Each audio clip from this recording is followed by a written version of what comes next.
It is love, love that covers not only a multitude of sins, but all our sins.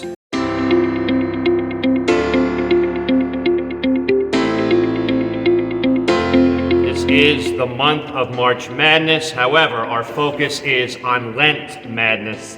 And the purpose of Lent is to renew and deepen our personal relationship with God and with His church.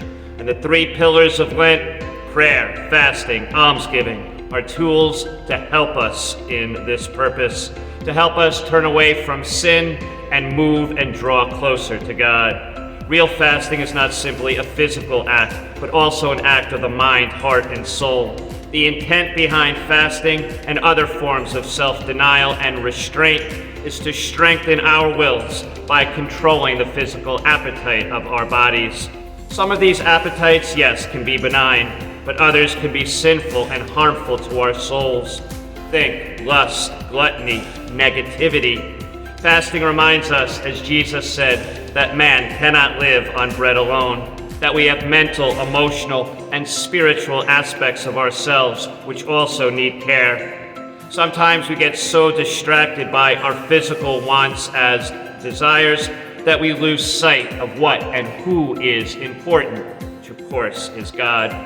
Another aspect of fasting is that these acts of self-denial bring us closer to Jesus, who made the ultimate act of sacrifice by giving up His life for the whole world.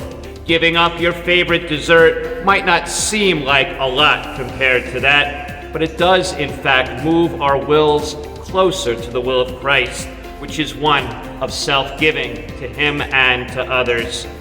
Prayer is quite simply conversation with God, and all strong relationships have good communication. There are many ways we can pray. With the exception of the Mass, the greatest form of prayer, the Divine Office, or Liturgy of the Hours, which is an extension of the spirit and power of the Mass throughout the whole day, extended in prayer form.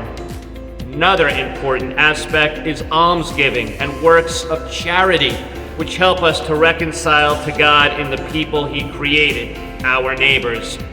In Matthew 25, Jesus tells us that whenever we give food and drink to the hungry and thirsty, welcome a stranger, give clothes to someone who doesn't have them, visit and comfort the sick or imprisoned, we do it to Him. He also reminds us that when we ignore the least of our brothers and sisters, our neighbors, we ignore Him.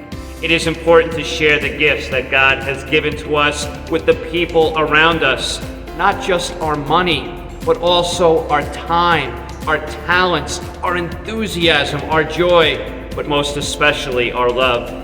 Mother Teresa once observed that the people in third world countries suffer from physical poverty, but those in developed nations tend to suffer from emotional and spiritual poverty.